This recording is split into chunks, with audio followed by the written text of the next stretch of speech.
Good, beautiful morning, everyone. It is actually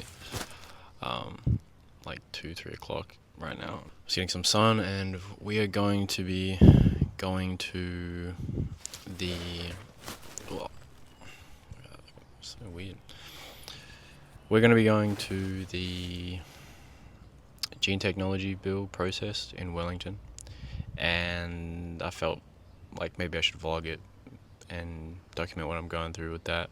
And so yeah, why I really don't like politics, and I don't want to be like that stereotypical political guy that brings up his politics, but like this one bill concerns, like, just obsesses me. I don't know why. And it really did, like, I don't know, I just can't really live with myself if I just ignore it, if that makes sense. So part of me is really cool that in that way. And what it's about essentially is, do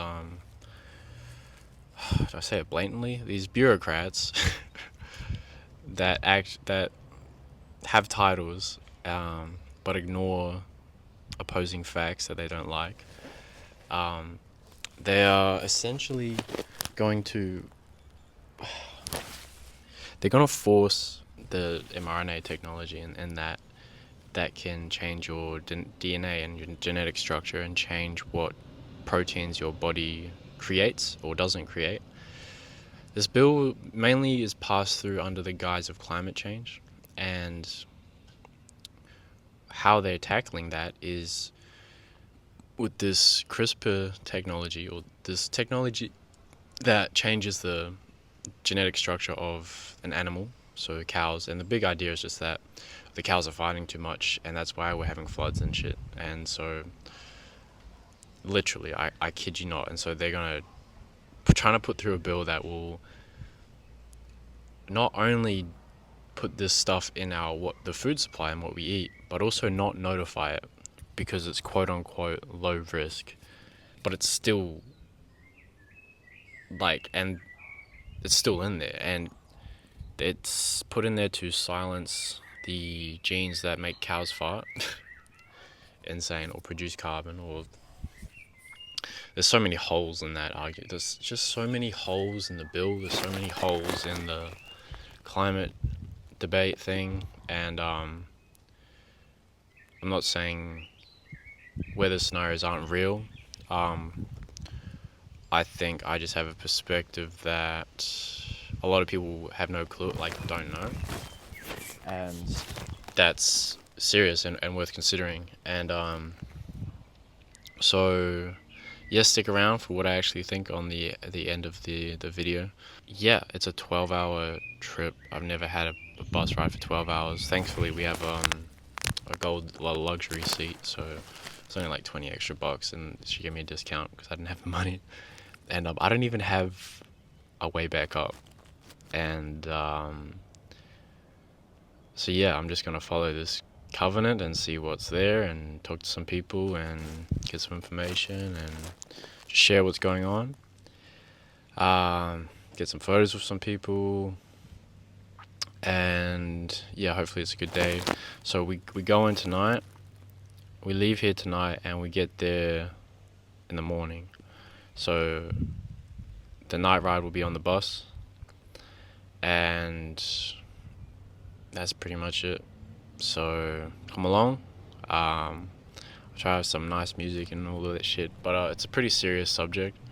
I was meant to give my bill submission in on it, and I honestly just cowered away out of fear and conflicting purposes. I don't know if I didn't want to get involved in politics like this early into things, but I've recently got baptized, and I've had a deepening of faith and a reassurance of my purpose, and my purpose isn't just one thing. It's wherever Christ calls me. It doesn't mean everywhere, but I'm not just one dimensional. I'm other things too. So, and I think the other part of me is making people aware of things, and helping them to see through bullshit. and just fucking lies, just big fucking lies. And there's a lot of conflict of interest in this bill. Some of the people pushing through the bill and advocating for it have financial conflict of interests, which means that they receive money or will get some sort of financial reward if this bill goes through. And also the person, Sam Uffendale, who decides who gets to speak in the select committees is for the bill. He's for the bill, and I don't understand for the life of me how the hell we've gotten to this point in New Zealand where a person who is for or against any bill, a person who is for a bill, can be someone who's managing the time slots of who comes in and who doesn't. And if you think there's no influence on that at all, it's the whole concept of conflict of interest. So he's going to have some influence, even if it's really tiny. It's biased, and there should be an independent person that's doing that. And there's just the way laws and shit is processed in New Zealand is just, it's so biased. Like, the way it's set up is so biased towards, like, there should be an independent person in those select committees that has no affiliation, no conflict of interest. Like, no, it doesn't make any sense to me, like, how it's set up this way. And that's why shit's going to shit, because, like, there's just conflict of interest for people passing these bills, and it's just like the regulatory people responsible for regulating have conflict of interest. They get a financial, there's interest in it for them, and this bill isn't really orientated towards the well-being of human beings, and there's something a bit darker underneath it, and underneath the narratives. And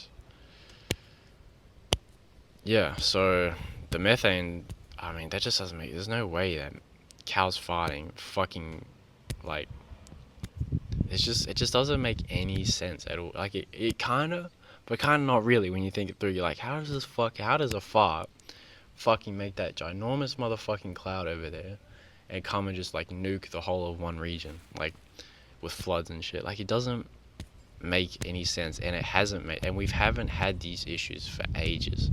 It's only up until recently we started having these issues, and I'd argue that we're actually quite carbon starved, and we need more, and we're fucking freezing. Like, it's freezing, and we need more carbon. And I don't know, just, I'll save all the shit for the end, but yeah, anyway, just come along with me, and I hope it's a good vlog, and yeah.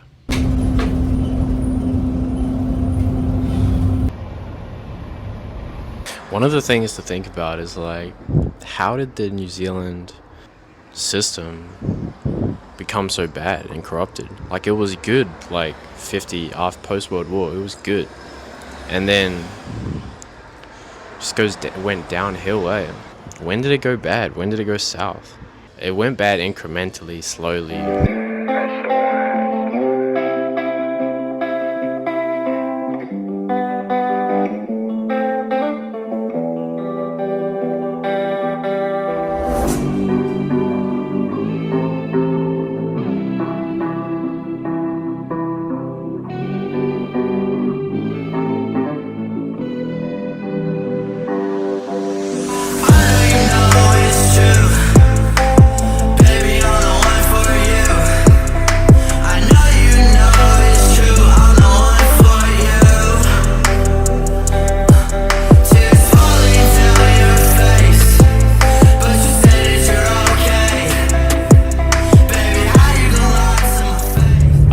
I don't even have, like, my return trip sorted. Like, I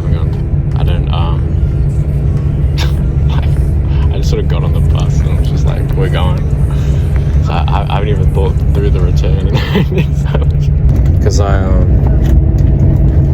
it's crazy, it's so hot. Yeah, I know. I just saw his crotch and everything. I was like, we're so high up. I was like, what? Look at this person. You can just like, it's so invasive. That's why you've got the very famous wall that broke in Germany, you know, during the Cold War. There was a wall in Germany, and it's in Berlin. Oh. Because it was occupied by multiple countries after they lost during the Second World War. And what was the significance of the wall breaking? Like, what was it? Literally separated the URSS part, the Russian part. I'm not sure how you say that in English, and the Western part, so the English, French, and USA part. Oh. Because people from the Soviet part, they wanted to leave because the communist regime was very bad. Yeah. And they couldn't, and there was this wall. Yeah. And there was soldiers surrounding that wall. Yeah. So that people could not leave. Yeah. Do you know the Gulag Archipelago? Do I like what? Do you know the Gulag Archipelago? That book? No, I don't know that. Dostoevsky? Dostoevsky, I know him, but... Yeah, he wrote the Gulag Archipelago, right? I think so. Yeah. Perhaps the name is... Because he was in the Soviet Union after his... his time in the concentration camps. Because I think he was in Germany. He went from the German concentration camp, then he managed to flee, and then he got caught up in the... Dostoevsky? If I'm remembering correctly, he was in like 2 things. He was in... I think your accent makes it like the worst way to pronounce it. The worst way? Yeah. Fangare? The R's are D's. Yeah, no. You say, because you have to roll them. Kia. Ora. For us, we say What? For R, you say ho. Hold up, bro. Hold up. This is French. So if I wanted to So this is French. Wait. Way, that's quite nice.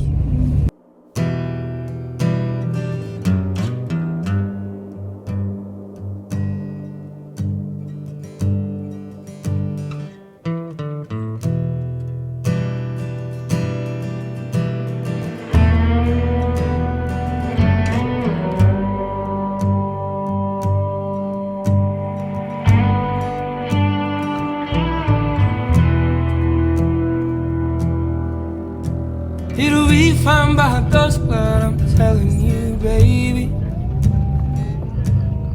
these things eat at your bones and drive your young mind crazy. Go. But when you place your head between my collar and jaw, I don't know much, but there's no weight at all. I'm damned if I do, and I'm damned if I don't. 'Cause if I say I miss you, I know that you won't. But I miss you in the mornings when I see the sun. Something in the orange tells me we're not done. To you I'm just a man, to me you're all I am. Where the hell am I supposed to go? I'm poisoning myself again. Something in the orange tells me you're never coming home.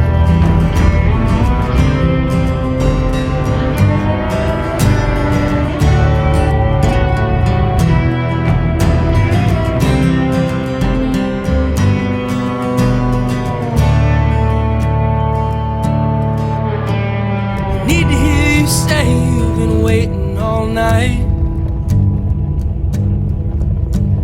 There's orange dancing in your eyes from bulb light. Your voice only trembles when you try to speak. Take me back to us dancing this wood used to creep. To you I'm just a man, to me you're all I am. Where the hell am I supposed to go? I'm poisoning myself again. Something in the orange tells me you're never coming home.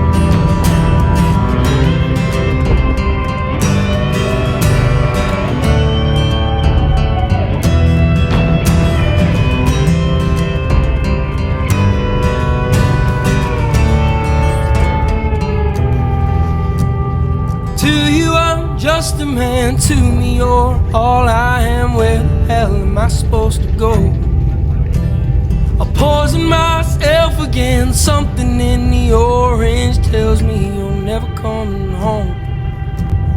If you leave today, I'll just stare at the way the orange touches all things around. The grass, trees and dew, how I just hate you. Please turn those headlights around.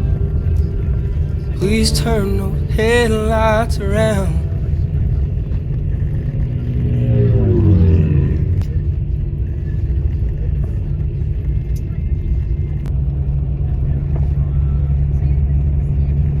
Health reasons.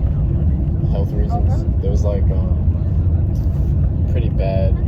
There's only a few clinics there, and I already like one of them I had a bad experience with. So I was like, try my luck with. There's probably like a lot more practices up north. So yeah. Saint-Pierre. Yes. Saint-Pierre. Very good. Exactly.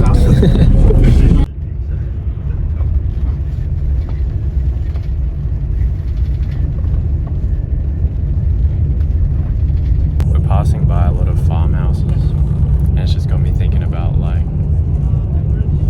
what this bill's going to do to all the farmland and how the farmers might be struggling. It's kind of a reminder, like, you know it's not right, and you know things are suffering, but like to actually see it in person and be there, it stirs on a whole new spirit in you. And I'm trying to remind, like it's really important to be reminded of the pain of people, to stay in touch with what's really going on and not be out of touch. I feel like I've been a bit out of touch lately, and it's good to remind yourself to stay, remember what the fuck you're doing.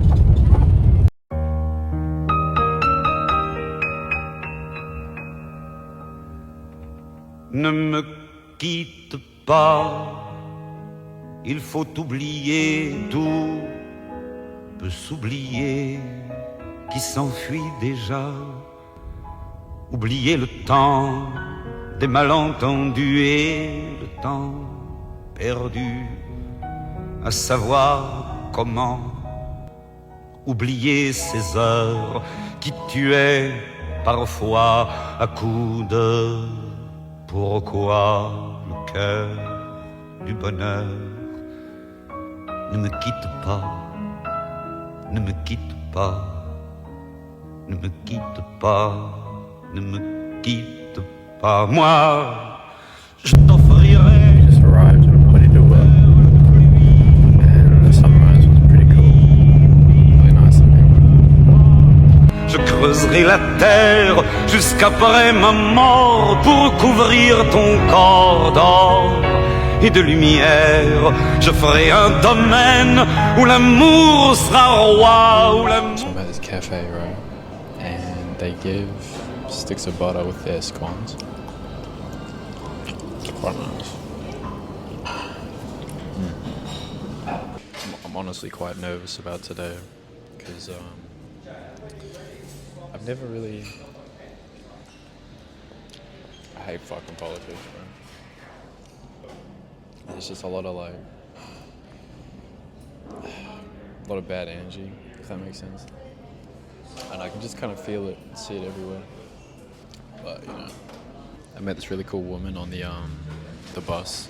She was Belgian, Belgish. She spoke French, she has a strong French accent, and we were just talking a lot about Europe and everything, and we were talking about, I don't know, but she was a good laugh. She was a good laugh. I'm sure I got her, like, contact or something. Stay in touch. Oh well, I didn't think of that, but I need I need to get $100 to be able to go back home tonight. $100. I did find $10 on the floor. When I was on the bus, I saw $10. I was like, praise God. I just fucking grabbed it. He's been doing that weird lately. Like, the more I've been on this covenant, I think, as I've been in public transport areas, like, there's been people that have just randomly given me money, like $50 here or whatever, and it's really strange.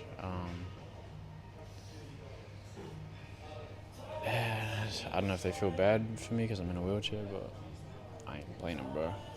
I'm just looking for a charger now, a charging port to charge my phone so it's charged up if I want to interview anyone. My knee is so sore, bro. I feel like it's been such a hassle to get everything else sorted, all the gym stuff sorted. It's just been so difficult. Oh my god. I just spoke to this Navy veteran. He had like a few badges on his thing. And I was like, oh, thank you for your service, sir. And I was like, he's like, yeah. I said, how many years did you serve? He said 10 years. And I was like, Navy? Or he's like, yeah, Navy. And he's like, I'm going to the RSA conference for 2 days. And I was like, what's that? He's like, it's just to make sure that veterans are getting a fair deal for the ailments they have, for what they've contributed. And he said how the government is refusing to pay them out or help them because of how much it costs, or I don't know, but it's fucking diabolical what National's doing. It's so corrupt. Fucking BlackRock puppets, bro. I do wonder about this like journey thing and this stupid politics. I don't want anything to do with it today. Like, I really don't. I don't find it fulfilling. I don't enjoy it. I'm not good at it. Like, I wonder how much of this I should be balancing, like contributing to the way things are at the moment with wherever I'm at. I don't know, it's rough and tough. But it pains me not to do it, so yeah. I'm so tired, bro.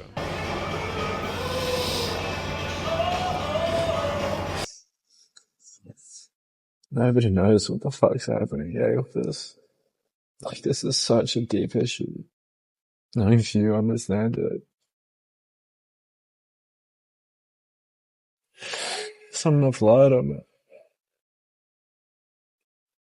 It's gonna just hit everyone. What am I doing, man?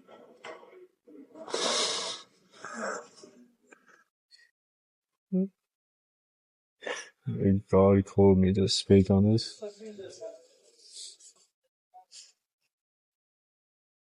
But I wasn't quite sure. This bill's destroyed everything for the fight. My brain, like,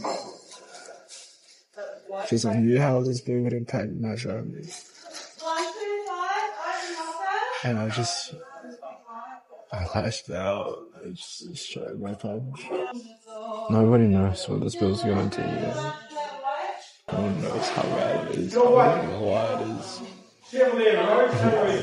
Only a few other people see that. Some people have no light on it. Over half the people passing the bills, over half of the cabinet is compromised by the WEF. They're not even the WEF alone. think it's passed like whatever laws, because they have a majority vote, they can just do anything. And New Zealand voters can't get any laws. And they're trying to get 20 now in, and they come through 0.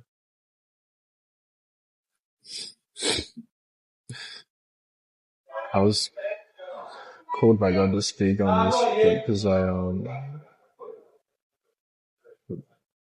I betrayed myself and destroyed my business. I don't know if I should fix my business. So I was being born in 2 worlds, and I could have played both.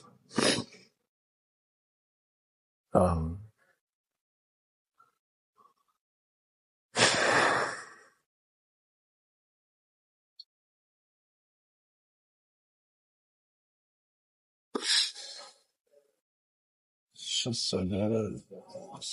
It's just gonna kill everyone. Like, I don't think you really understand how bad this will get. In 5 years, it's a slow effect. It takes slow to hit this gene altering stuff. And it comes in the form of autoimmune problems, and what they're doing to the cows, what they're gonna do to the cows. You are what you eat, and that stuff that you eat is gonna pass your GI tract. It's gonna change your DNA.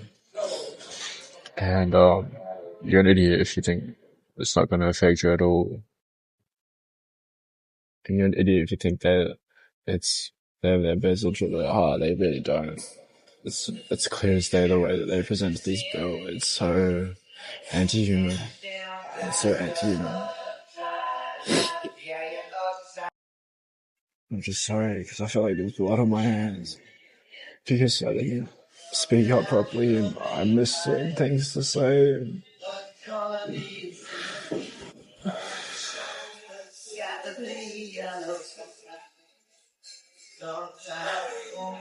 I just pray God's grace kicks in. I felt His grace. I was like, oh, on this part, with this covenant. Like, I didn't know this was their covenant. I didn't know that this was an assignment for me to do and go back on. And so I was conflicted. It's something I really love to do, and I didn't know about that. And that's what we're called to be as Christians. It's we're called to go and speak, even if we don't have all our words together. And you know what I mean? He does that with a bunch of the characters in the Bible. He reminds you to go and speak, even when you don't know what you're going to say. And he just says, I'll be with you when you're there. You'll know what you're to say when you're there. And that's like the faith, because it's uncertain. Couldn't do that as Christians. And that's something to take away. I used to be really perfectionistic. I don't know, I just didn't like do things as well because of a perfectionistic attitude, but I'm trying to be more courageous with just what I have now. Like, even with making a rehab content, like you don't need to be fixed to give advice. And I took that approach, and I regret taking that apart. And I have concern too, like, I should have had more faith in him. I'm just so sure I see it. I was actually sure. I've been learning about God's face and how you just meet him halfway. If you could just meet him halfway, he'll do the rest. I've seen that, and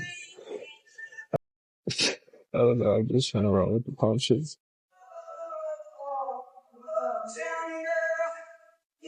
So the message is like, if you feel called by God to do something, it's because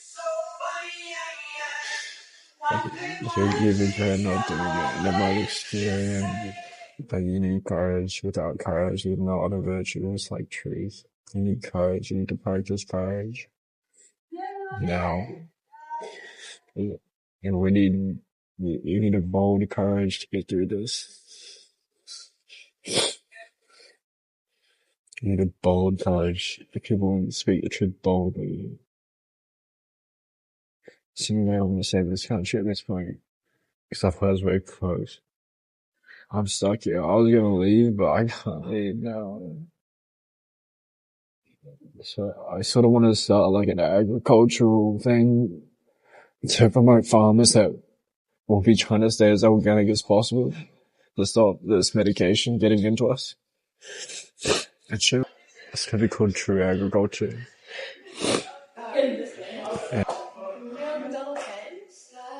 Yeah, I don't know. That's the assignment. I guess that's next for here. And I just can't leave this alone. I don't like it. It eats me too much. I feel like such a hypocrite. You know what I mean? I just pray as we give all the glory to God, man. Because God, I think God can save us at this point.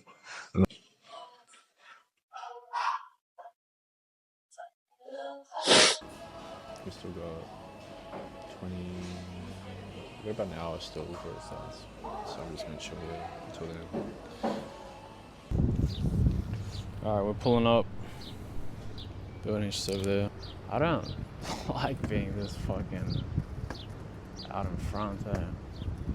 I don't know, I just wanna like suss out the fucking land first. Maybe I shouldn't be that pussy scared, but I don't know. I is for sure.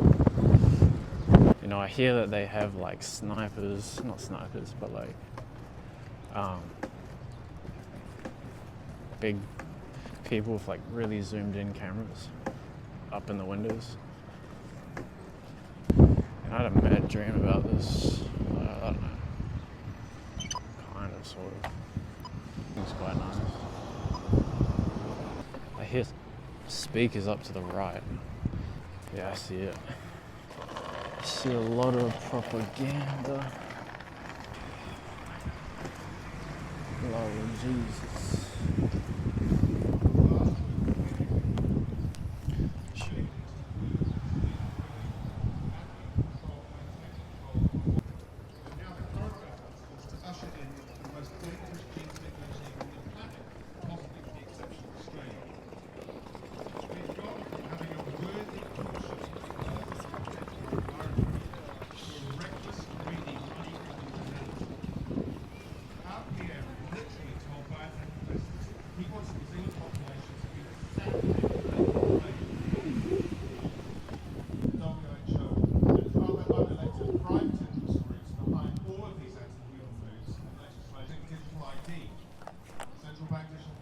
Gender ideology, climate engineering, and the whole zero carbon debacle.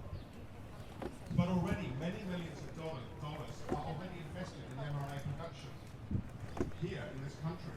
So we must make these products and the companies subject to much tighter regulations, not much laxer ones, by removing existing protections. This bill is so bad and dangerous, it's not even worth dissecting to try and find any good bits. It comes down to trust. If the last 5 years have taught us anything, it is that all the people paid by us to keep us safe were lost at sea. Authorities declared it was a zero-risk vaccine, but the zero bit was actually safety monitoring. And how many gene-tech injured people are gaslit and made invisible? Why would authorities do anything different next time? Politicians willingly threw human rights under the bus and pulled legal and political tricks to get the job done of injecting gene technology into the entire country. Ignored and not upheld in the courts. Okay. Those of them that genuinely put New Zealand first, that's the politicians, can start to right some of the wrongs of the COVID era by rejecting this bill. It is beyond fixing, since its intentions seem to us to be highly dangerous. It takes maturity and wisdom, not just intellect, to appreciate the dangers this bill represents. And it seems that we opponents have that in spades. And we demand the government listens and abandons attempts to sell our biome to the highest bidder, wreck it in the process. Thank you very much.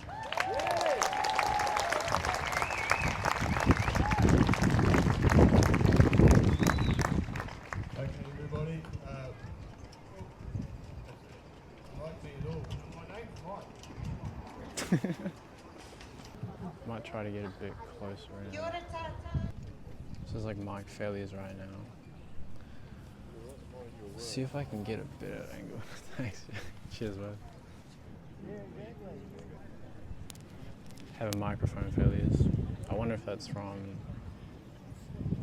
an EMP or something. I don't know. Curious about that. And today we're celebrating the power of collective action. Did you know that Aotearoa loses 192 million tons of soil every year? That's the equivalent of 400,000 dump trucks of soil thrown away every week. Did you know that the reason our agricultural system relies on chemical fertilizers and pesticides is that it was forced in that direction after World War II, because a whole lot of corporations had stranded assets in the form of chemical weapons. So instead they weaponized our agricultural system by forcing us to pour it into pesticides. Jeez. Of course, it's the same argument as the GE corporations tell us now about genetically engineered crops. That's bullshit. All it's going to feed is the profits of multinational corporations. So hey, the world is crying out for safe, organic, regenerative food. Imagine this country if all our agricultural systems were organic, were regenerative. They would command a premium in terms of our exports. It would turn our economy around. Yeah. So we can showcase a different way of growing, a different way of living. So, spray, GMOs, all go together, sick soil, sick animals, sick people, that's the result. You've heard it before. So the government is listening to this guy, Dr. Rolliston. Well, he certainly doesn't have any credibility with farmers, so don't speak for us. Your misleading statements are all over the papers, and you don't speak for honest science. And guess who's backing him? Luxton. He's taking these misleading statements and stating them like they're a fact. They're not a fact at all. This is the problem. So Wellington said this is pretty much a natural phenomenon, this genetic engineering, this gene editing. It's not natural, it's not controllable, and it's not safe to eat. It causes cancer, allergies, infertility problems. So why is it not safe? Well, with every gene goes thousands of unintended, unknown mutations they don't test for. Luxton, what bit of not safe, toxic, and uncontrollable do you not get? So what our Prime Minister is doing is he's forcing the bill through. Fonterra just sold their bit of brand New Zealand to a French company by getting rid of their New Zealand brands. But all over the world, New Zealand is valued and trusted as a safe producer of food. And genetic engineering, especially deregulated genetic engineering, will lose that. It will threaten, in estimates of like billions of dollars in lost exports. Now, I know it's not just about money, but let me talk a little bit about money and why the MPs in Parliament, not just New Zealand First, but every MP from National and ACT and all the other parties need to stop this bill and if necessary cross the floor. If you're a National MP who is not aware of the risks to New Zealand of this bill, then you need to stop, think and cross the floor and not support this bill. There's a little card here, and what it is, it's some principles for any legislation before this Parliament to be a kind of people's accepted list of things that need to be in any bill regulating gene technology. Because we've got gene technology, it's not like we haven't got it. It's used in medicine already, good or bad. But this bill, and the thing is to be really aware of this bill excludes regulation of many new genetically engineered organisms, bacteria, fungi, plants, and animals. It's not just about farmers. It's not just about the medicine. It's about our whole country and the whole environment and our economy. Now remember, there's been no economic analysis of this bill, except by one independent body that looked at the costs to New Zealand of losing our clean, green, non-GMO, GE-free reputation and exports. Up to $20 billion a year lost asset. Now, that might be exaggerated, but no one else is saying what is the right figure. So just to finish off, I want to give you the list on this card. And this card, and its various versions of it, is addressed to every New Zealand MP, not just thank you very much New Zealand First for listening and not following along with the select committee that completely betrayed the public, completely betrayed the submitters and just said, oh, we never heard anything except this is the few little tweaks we're going to make to this bill. It's an absolute outrage, and I can't believe that those people on that committee can look at themselves or sleep at night for having done that. Because the people and the submissions that went to that select committee said, please stop, please include some of these things in this bill that are not there, like protection of our non-GMO export asset worth billions of dollars, like choice.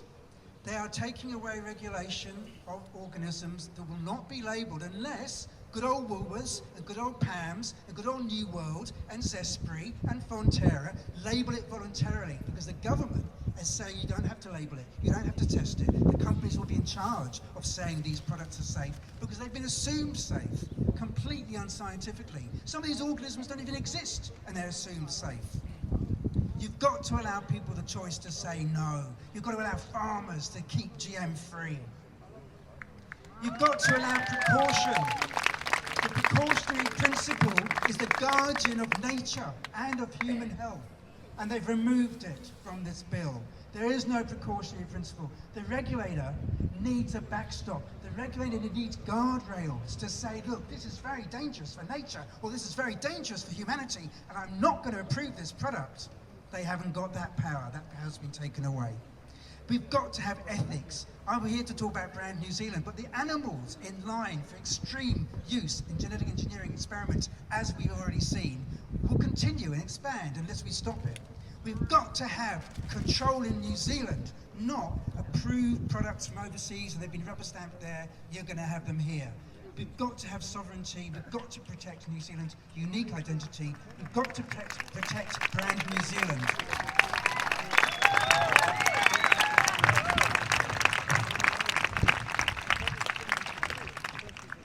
Thank you, John. Now to follow on, BioGrow New Zealand. Hello everyone, I'm Bill Lording. I'm working at BioGrow New Zealand. We're an organic certification company, and I'm very happy to have this opportunity to celebrate keeping New Zealand GE free for now and forever.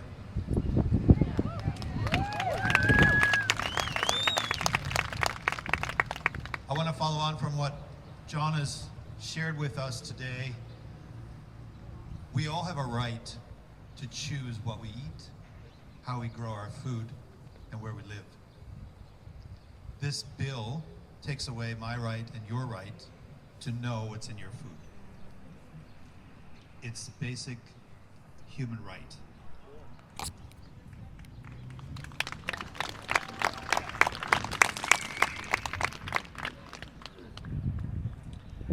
If I'm a farmer and my neighbor plants a GE, That guy had a Niwa crop, vest shirt. and my farm gets contaminated, it's my problem under this bill. Is that right? No. That's why I want to congratulate the political parties who have stood against this bill. And it shouldn't go further. It shouldn't go further. It can't go further.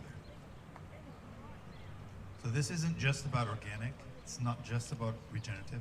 It's not just about GE free. It's about all of our food.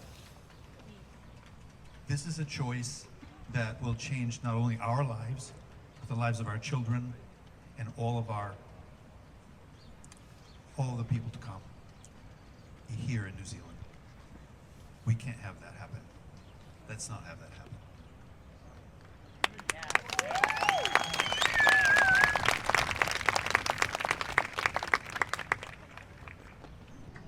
It's a really well So done we're just, event. we're just Like, going to rearrange. One thing I just want to mention, because it's just a little bit of an interlude. Hey, look, everyone, awesome. What Yeah. an awesome crowd. We've been very respectful. We'll keep it that way.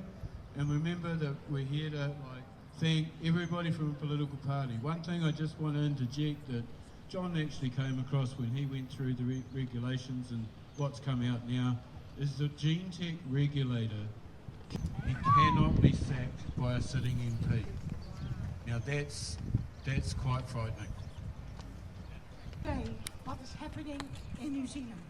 The reason we are here today is from the influence of neoliberal ideology, which threaten our fundamental understanding of liberty. True liberty is not simply about doing whatever you please. It is about making choices that are right and just. Many libertarians strongly promoting of a moral economy aligned with fraud and superficial success. While some of us view sometimes the left as destructive force, we often overlook the dangers posed by the neoliberal right. This misguided belief in free market results in concentration of power among a few individuals, prioritizing corporate interest over the well-being of our citizens, our economy, our environment, animal health, and stability of ecosystem. This bill is coming from a political ideology, represent the idea that greed is actually the principles of communism. How can we be so misguided? How can we be so convoluted? Allowing such a bill into this parliament seeks to upend and overhaul our life, jeopardizing our health, our well-being, and our economy that relies on agriculture. We have built this nation on the principle of that an individual can have a piece of land and a seed, and he can feed his generations for generations to come. That is gone. Once we allow this bill, this basic, even before we Europeans were there, the principle was here. Give a man the land, give him seeds, and he can feed the generations to come. But we are destroying it if we allow this bill to pass.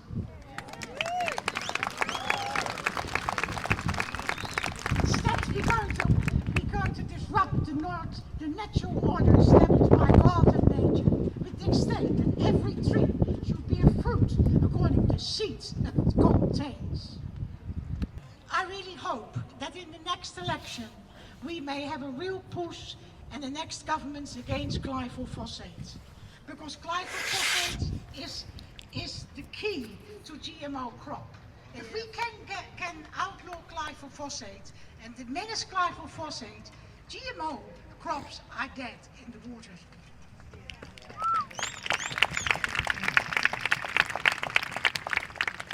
I hope that this bill will never pass, and I hope you all will keep on striving for this. Keep on striving and lobbying your MPs.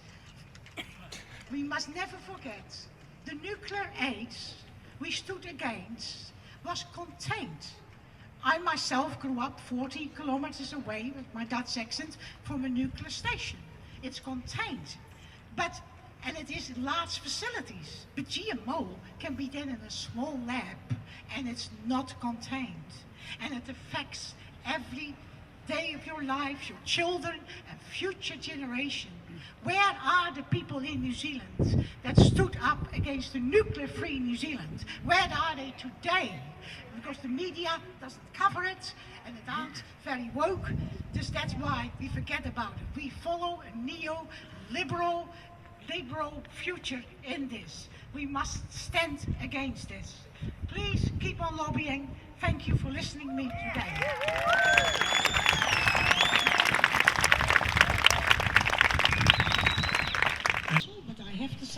standing here in my own capacity because I had so many emails, so many phone calls against this bill.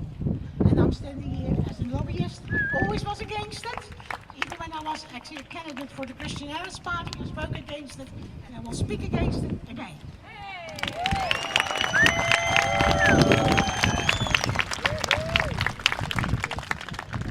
We have has been a long It's quite a really good event. It's really well done, so good job, G. Honestly, you did really good, Callum, so good job.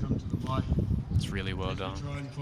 I'm quite surprised how good it is. Kia ora koutou katoa, ko Sukechli aho, and thank you so much to GE Free for organising this event today. Thank you all for turning out here.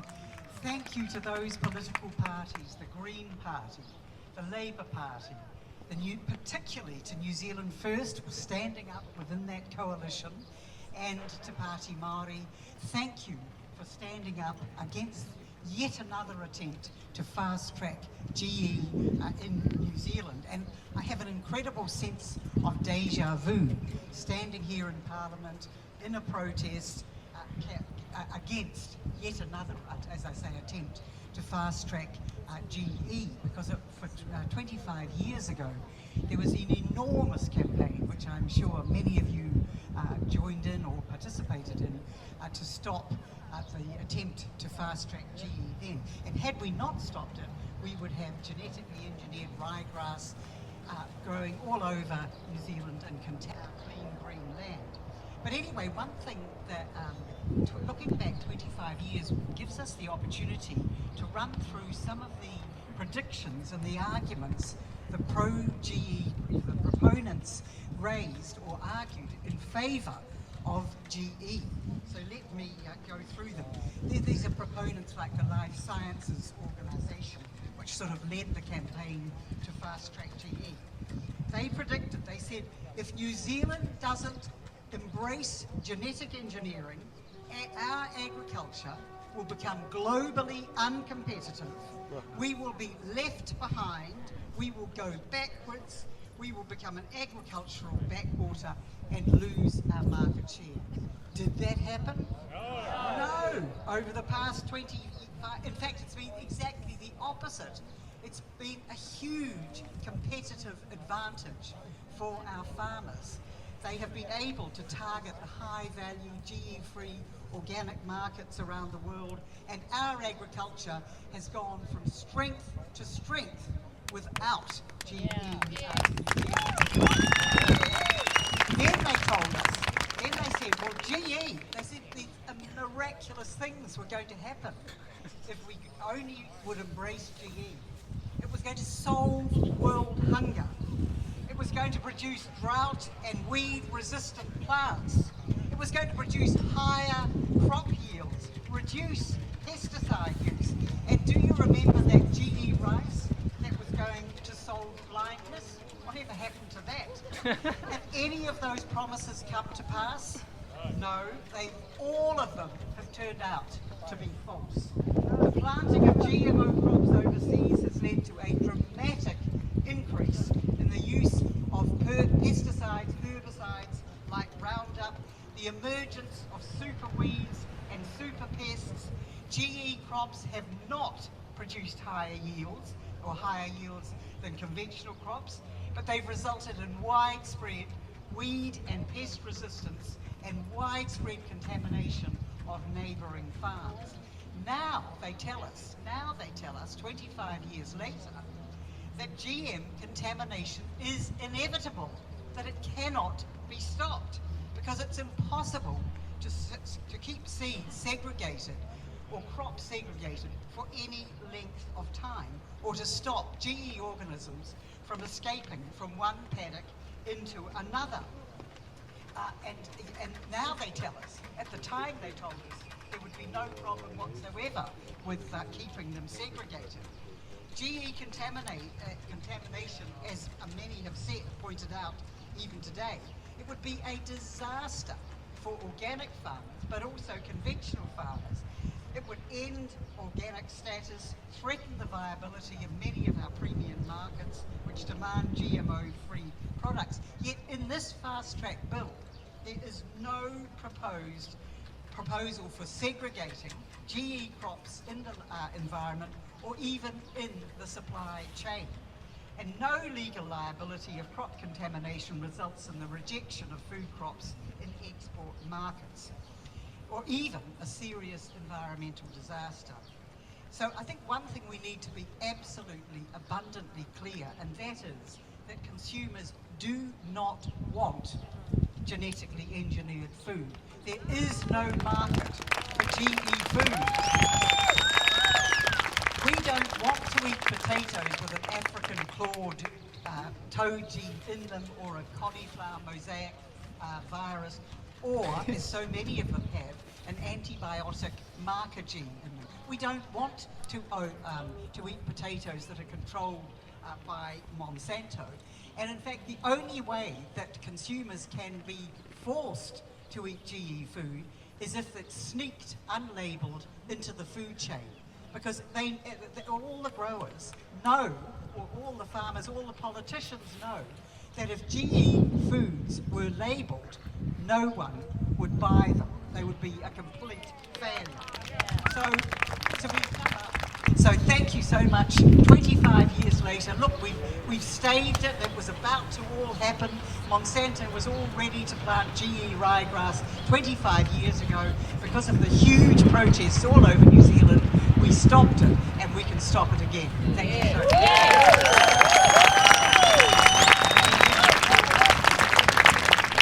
Can I just say, I wouldn't be here today if it wasn't for this woman here. So thank you, Sue, for keeping our country GMO-free 25 years ago. I'm introducing myself. I'm Deborah Berger. I want to ask us today why are we truly here? It boils down to love. Love for our people and our planet. And this very beautiful country we're proud to call home. Thank you. Yes. They call it innovation. They tell us New Zealand's policies are outdated, that we need to keep up with the world. But this government has provided no economic cost-benefit analysis to support this bill for its serious trade and market impact risks. If Luxton believes this will make us rich, what is he basing this upon? Or is that actually telling us something? What they are doing is opening the door for global biotech corporations to own and control our land, our farms, and eventually our future. This isn't about progress, it's about power. With almost 15,000 submissions and 97% opposing this bill in its current form, the government was told loud and clear, we do not consent. Yet why are they pushing it through anyway? So I ask, who are they really working for? Who's pulling the strings behind the scenes? Because it's not we, the people. This bill would end our clean, green, GMO status overnight, taking us from one of the world's most respected agricultural nations to some of the most loosest gene tech policies on earth. This bill destroys our food labelling laws. So gene-edited foods will arrive on our shelves and in our restaurants with no freedom to choose. This strips us from one of the most basic human rights, the right to know what we're pushing into our bodies. We are told gene editing is safe and effective. Where have we heard that before?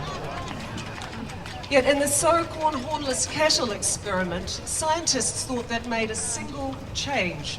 But regulators later found that over 4,000 base pairs of bacterial DNA, including antibiotic resistance genes, were unintentionally inserted.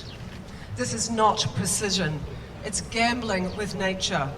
This is about man playing God and the egoic arrogance of believing he can alter, manipulate, own and control what natural evolution has built over millions of years.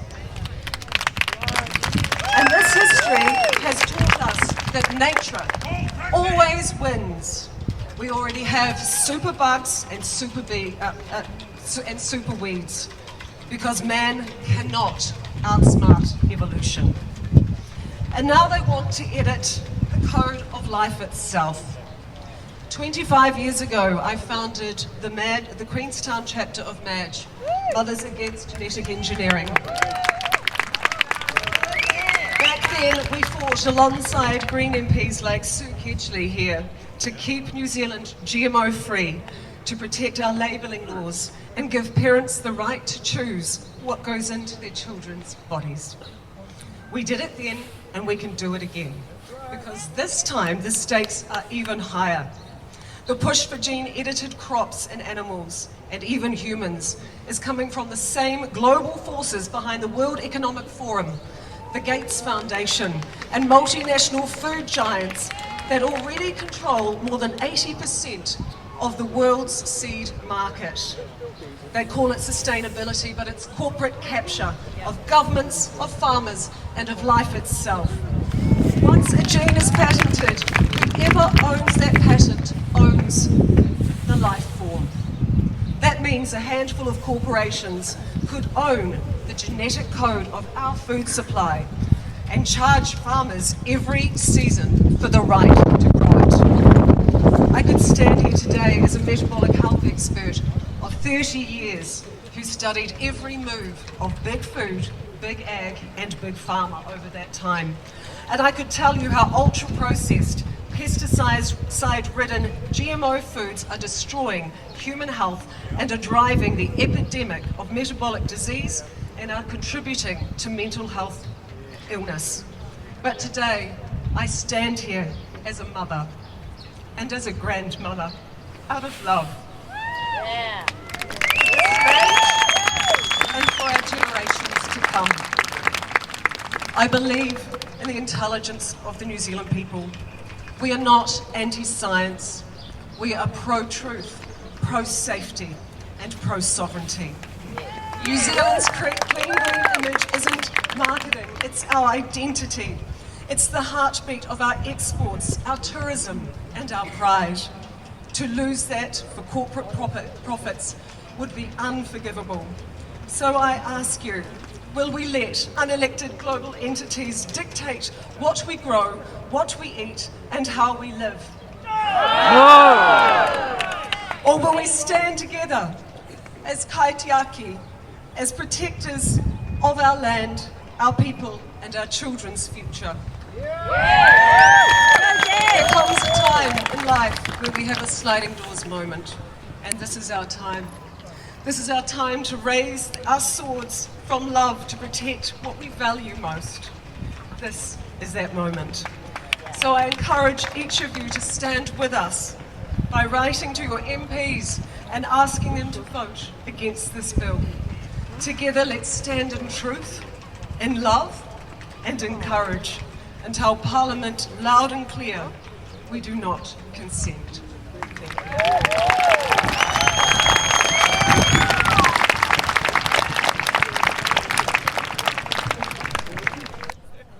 Damn, that was pretty good. Chiwaka Kaora. That was really good. O Tainui Te Waka.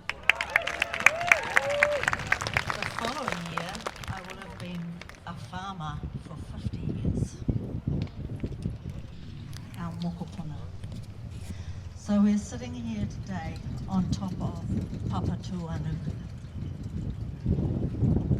If we are to respect that gift she gives us and her ability to feed us, we do not have any right to manipulate her mana. So that is pretty short and sweet for me. I want to acknowledge the world famous people here today. Sue Ketchley, Marion Wood, Claire Blakely, John Karapiro. You have all been here before, and I thank you very much for still being here. I wonder if anyone in this hikoi is under 25 years old.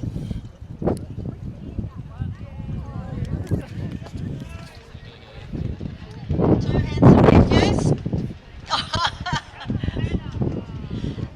I think this is our challenge. Our challenge is to bring the young people along, because they have been in an education system that has not allowed them the freedom to think outside their box. So speak to your tamariki, speak to your nephews and your nieces, explain to them what is happening here. Just one final call out to Jenny Doyle. Kia ora, Jenny.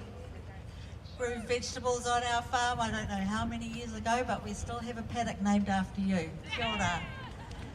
Nō reira, tēnā koutou, tēnā koutou, tēnā koutou katoa.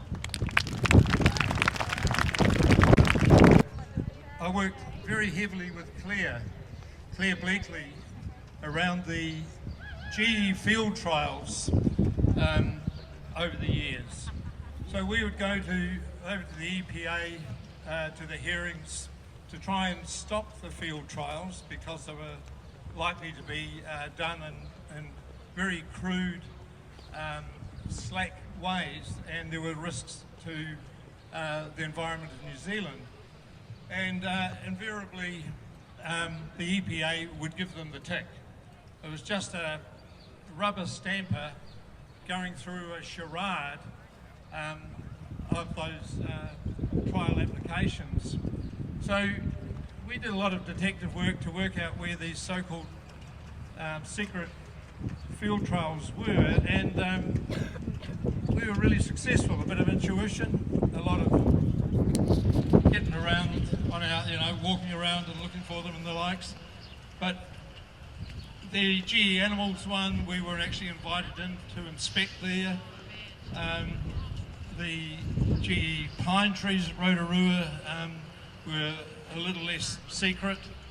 But every one of those field trials was operating with lack of regard to their consent conditions. So the one that the brassica one we found in, down near Lincoln, I climbed over the fence, took photos of the GE brassica regrowth flowering. An absolute strict thing was in the conditions that they were never to flower. They said hand on heart that they wouldn't let them flower and the likes.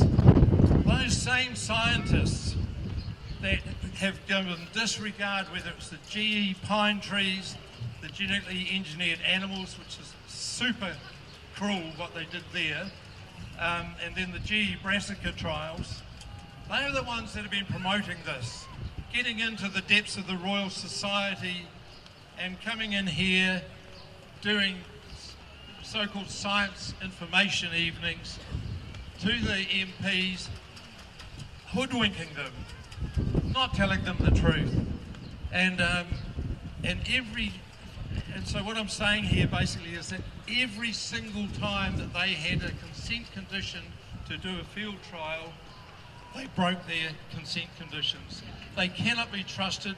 They are total cowboys with total disregard to what regulations are put to them. But what this government is doing, or wanting to do, is to make it even worse. They just want to take away so many of those regulations. And some of those same people have been closely involved around the set-up of this new legislation and the supposed regulations that will follow. So it's imperative that we stop this thing in its tracks. Absolutely imperative.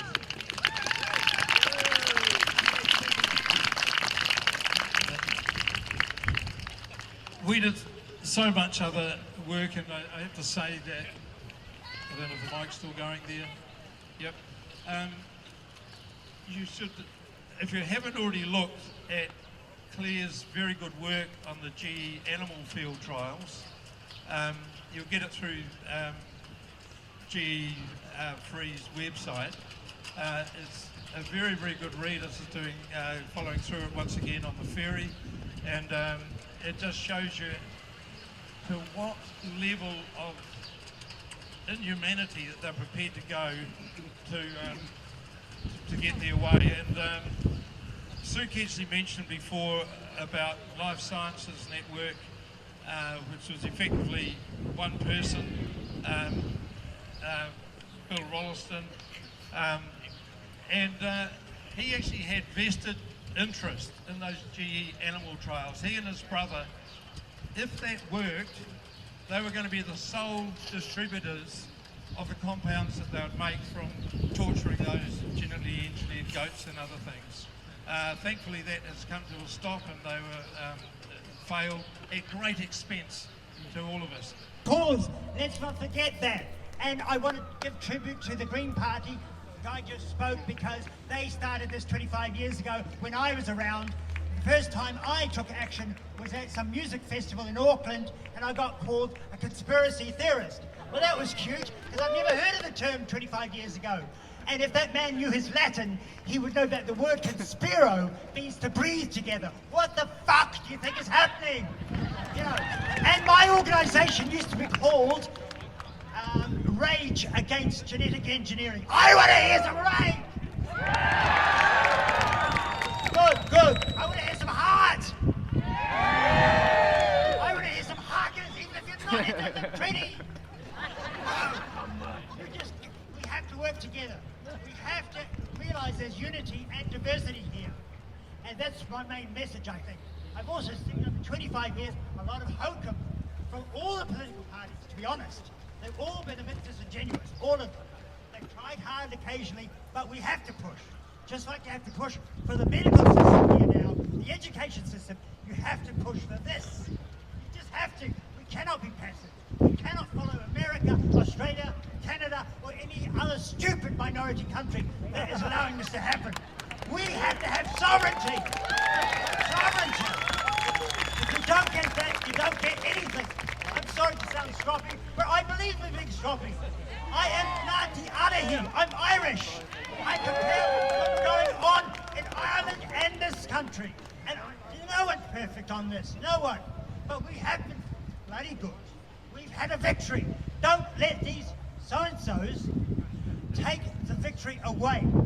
Whether you've been around for 5 years of the medical aspects or for 25 years about the food and soil aspects, unite on this. Don't squabble. Don't nitpick. Fight together. Be in the same boat or rocket together. That's what I'm going to say.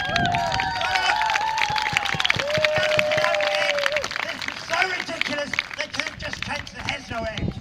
Why couldn't they have done a simple solution instead of this stupid solution? And it says something about their intelligence and their agenda that they didn't do the simple way. Thank you.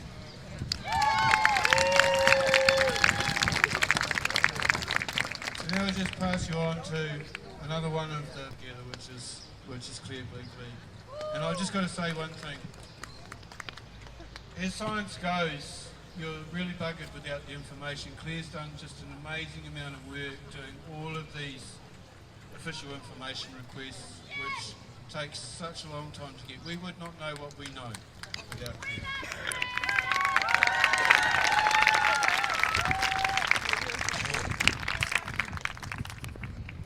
Thank you so much for all coming, because you know, it is your support that has given us in G-Free New Zealand, GE Honesty, the strength to carry on in this kaupapa.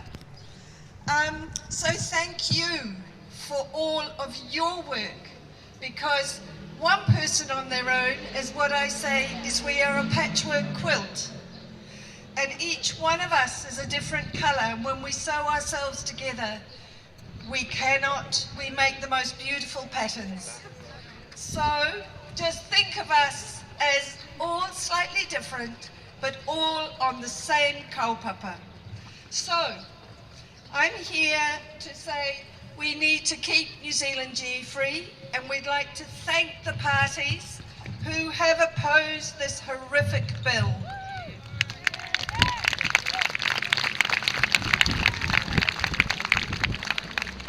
We need to protect GE-free farming, and we need to ask the government to put more research and development into saving our environment with things like regenerative organic principles.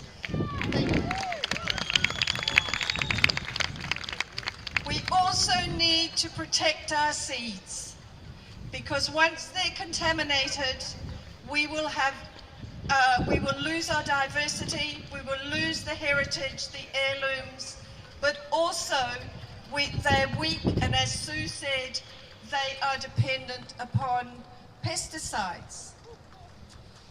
And most of all, we need to protect our rights to choose, our rights to ask for precautionary approaches. And this bill, I have to say, regardless of the tweaks that could be done, it will never ever be able to pass muster.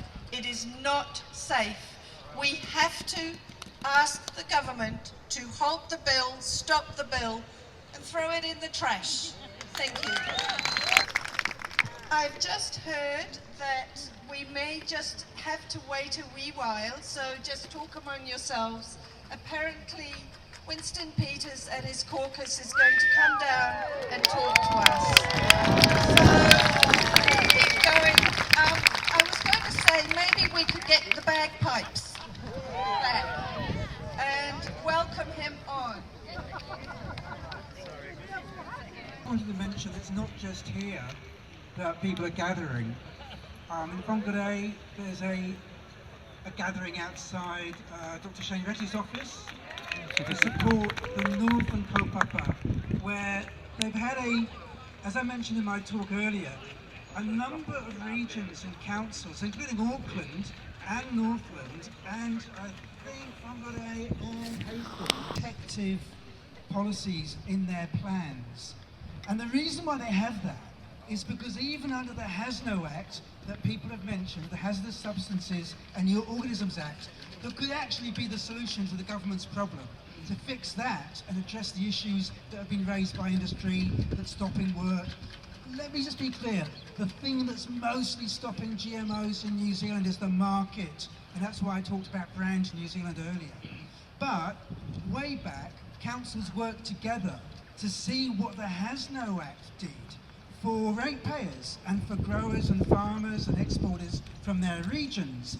And they discovered from their collaborative efforts that even the HASNO Act, not this act that's much, much worse, but even the HASNO Act exposes ratepayers to risks for private enterprise. Because and it's amazing that we haven't got ACT here. The Association of Consumers and Taxpayers is what ACT stands for.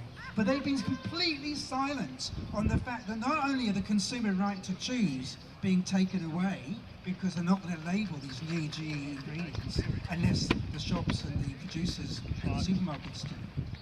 But they've forgotten that the ratepayers were also, hang on, why is the public paying for this? Well, I think it was a Netherlands company that went bankrupt running their sheep in New Zealand. And that drove councils to look into it and discover that unless they have precaution, a company can do something in New Zealand, go bankrupt, and then it's the public, you and I, taxpayers and ratepayers, having to pay for the cleanup. Unless they've got insurance, which they haven't, unless the MPs say an end to socialised risk, which they haven't, unless the ACT stood up and said hold companies liable for what they do wrong, and if something goes wrong. So it's an astonishing silence from ACT. They're sitting there, not defending ratepayers against costs that are being socialised. I've never heard them supporting socialised risk explicitly, but that's what they're doing. Only New Zealand First has stood up and spoken up for the public interest. And thank God, because all the others are sitting silently and betraying the public. If they had heard the submissions to that select committee, they would know that every sign in this gathering, every message they received from the public was to halt this bill, to engage us on things like ratepayer exposure to costs, clean-up, protection of our exports, ethics, We mustn't forget ethics. There used to be a bioethics council established after the Royal Commission, and then the government abolished it. Without ethics, without some kind of guard against things like eugenics that is still in the atmosphere all over the world, making ideal humans using genetic engineering, that needs to be under the remit of this bill or any bill. We cannot have cruel experiments. Claire Bleakley has done an extraordinary job reporting on 20 or more years of nasty animal experiments that have not been successful. And I also say to all those people who say, oh no, you need this, you need GE, you're going to have it. Where are the successes overseas? What are we missing out? Now look, you could say, oh, the future's going to be different. The future's going to have much better solutions to climate change or sick people or pollution or whatever. Maybe. But you don't give up our GE-free point of difference. You don't give up what makes New Zealand special and unique at a marketing level, and you don't give up the public interest in regulation. And that's what this bill does. That's why it must be stopped. That's why in Northland, the people outside Shane Vetti's office are calling on him to help stop this bill. Kia ora. So I missed it before, but essentially what they said is the person regulating the bill cannot be sacked. The regulators can't be sacked if they do a bad job. We cannot afford to have any in biochemistry and microbiology, because I was stupid and naive enough to think that genetic engineering was a solution. But the more I learned about the risks. And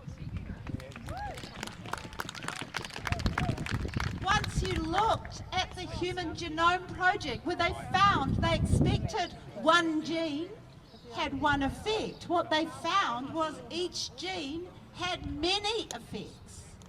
And that put an end to the whole logic of, oh, this is just very easy, we'll just choose what we want. They know the science sucks. They know it. And they're doing it anyway. At least 25 years ago, they came and asked us. They went around the country. It wasn't a great process, but at least they asked. This time, they're just sniffing for all. Thanks so much.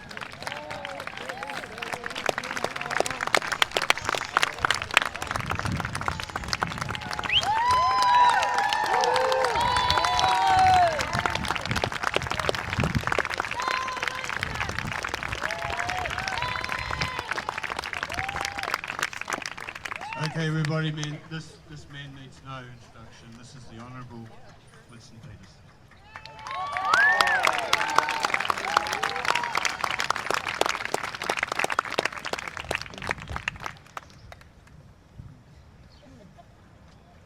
Good afternoon. Good afternoon. Is this going? Can you hear me down the back? Yeah. One of your friends said that. The guy that shouted that. One of your mates said that. You know what the old guy at the back of the room said? I can, but I'm very happy to change seats with somebody who can't. Smart aleck. Oh, no, look. If you're talking about bullshit, you come to the wrong convention here. We're talking about a bill that could dramatically change this country, and we have said in our coalition agreement that we will not vote for, but it's certain conditions that are not met, and that's where we stand. Politicians are very keen to tell you what they're going to do. They're fast on the lip and very slow on the hip. In this case, we're not going to promise to build you a bridge where there is no river. We have made it very, very clear. We want to ensure that when we go forward with the greatest protections of safety, and that's where we stand now. Those of you holding up those slogans, build New Zealand first, put New Zealand first, what do you mean by that? That's all we've ever done. Right? We've been fired, we've been sacked, we've had more court cases than any of you have had hot dinners. And we've paid for them ourselves all the way to the Privy Council because we put our country first. Is that about it? You got our assurance? We're not going to be seeing fish going down this river with 3 eyes. or some bull walking around a paddock with an udder on it. Because there's some change. No. We're going to ensure, as we've done all this time, for a long time in New Zealand politics, that any changes that are made here are made with the utmost safety and with the sense that you are confident going forward to the future that we're not experimenting with your long-term agricultural or plant life or in any other way using you as some sort of guinea pig. Sorry? Oh, well, hang on. I wouldn't have local regulation down at certain local government levels because they're such a mess and we'd get a very bad outcome, wouldn't we? Why don't we have a national standard that we all can be confident in? All right, two more questions. What about food labelling? Pardon? Food labelling. Labelling. Food labelling. What about food labelling? Well, all food should be labelled so you know what you're eating. Yeah. That's the least you could expect. Next question. Sorry?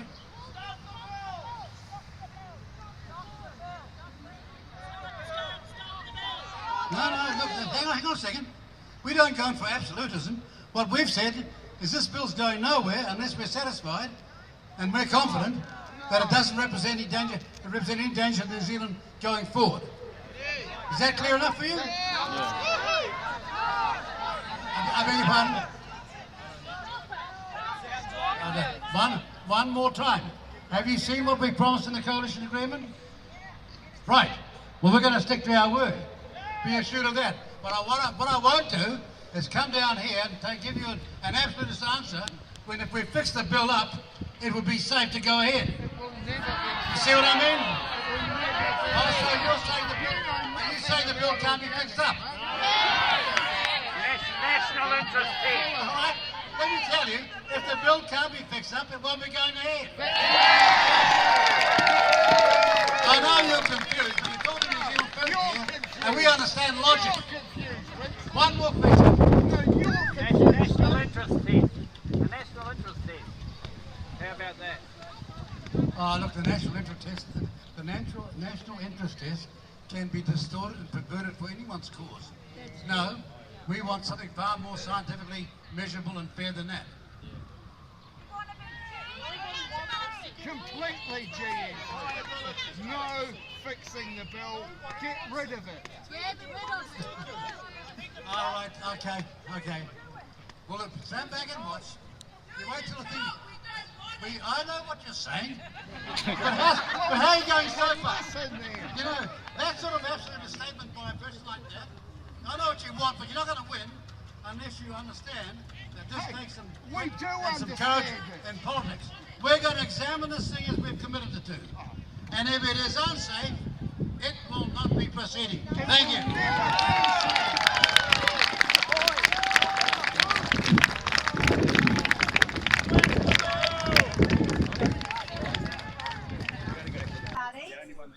And the Green Party and Te Pāti Māori who voted against this bill at the first reading, and we sincerely hope that New Zealand First will join them and vote this bill out at the second reading.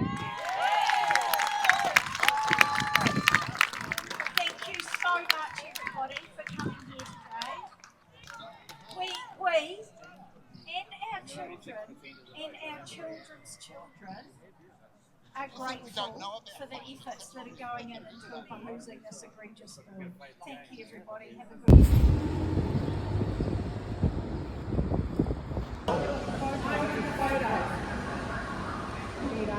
Spread the word. Sweet. You will not believe what just happened. The event went great. I remember I got out, I still haven't had my ticket back, right?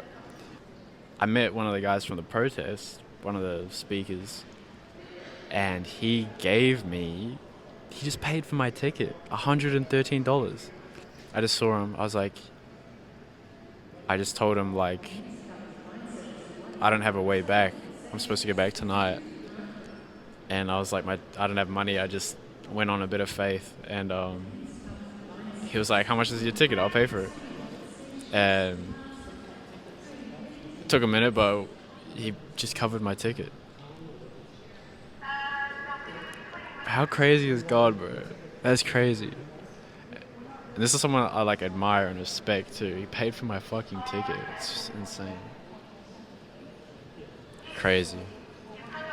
The trip was well worth it. There was this insanely gorgeous girl there who was so onto it and raised quite well from her mother, so good job to her. And if you're watching this, you know who you are. And yeah, it was the coolest experience being at that protest. It was worth it. I was afraid as fuck coming here, but it was worth it. So yeah, crazy. So I'm gonna hop on the bus now. Gets here in a few hours. I'm gonna edit this video, and I'll get this large video out the way first and up on YouTube, and then I'll I don't know. That was cool. It was worth it. Scary, intimidating, but worth it. Pretty worth it. It was pretty worth it. That was pretty worth it. I'm probably not going to talk too much on the way back up. I'm so tired, and you guys have already seen the trip down, so I'll only put more clips in if I see a bloody UFO or something. I don't know. UFO. And yeah, so cheers to the first vlog. Hope you enjoyed the music. Hopefully I didn't get copyright strike. Probably have to add some like slowed versions of the songs so that they're not copyrighted. But yeah.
It's like Harry Potter, eh? Nothing has changed, he is the same.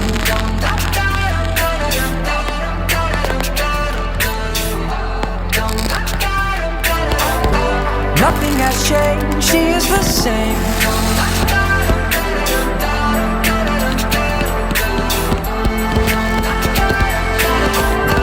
Nothing has changed, he is the same. His assistant is his best friend.